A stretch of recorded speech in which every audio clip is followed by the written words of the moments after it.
এই চোখ দিয়ে সে নোংরা ছবি দেখেছে। কান বলে উঠল, ইয়া রব, এই কান দিয়ে সে হারাম শুনেছে। ইয়া রব, এই কান দিয়ে সে গীবত শুনেছে।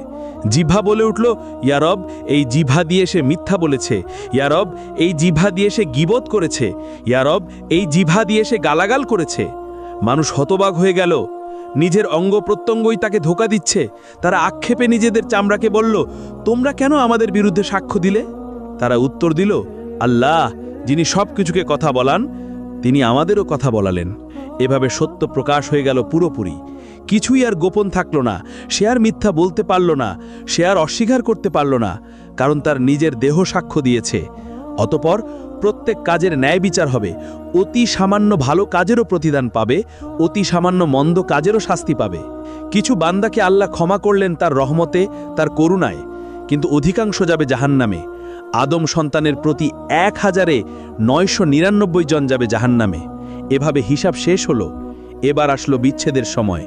মানুষকে লোহার শৃঙ্খল গলায়, হাতে, পায়ে দিয়ে ভেড়ার পালের মতো টেনে নেওয়া হচ্ছে জাহান্নামের দিকে।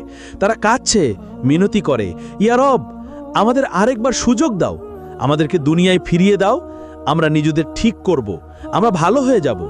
কিন্তু না, অনেক দেরি হয়ে গেছে, আর এমন সুযোগ নেই। ফেরেশতারা তাদেরকে টেনে নিয়ে যাচ্ছে নিষ্ঠুরভাবে।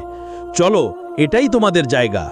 অতঃপর জাহান্নামের উপর বিস্তৃত হলো একটা সেতু, চুলের মতো সূক্ষ্ম, তরোয়ালের মতো ধারালো।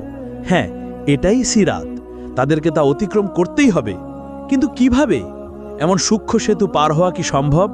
মুমিনরা তাদের নূর নিয়ে যাবে, তাদের জন্য এটি হবে সমতল রাস্তার মতো, তারা সহজেই দৌড়ে পার হয়ে যাবে। কিন্তু মুনাফিকরা আটকে যাবে মাঝপথে।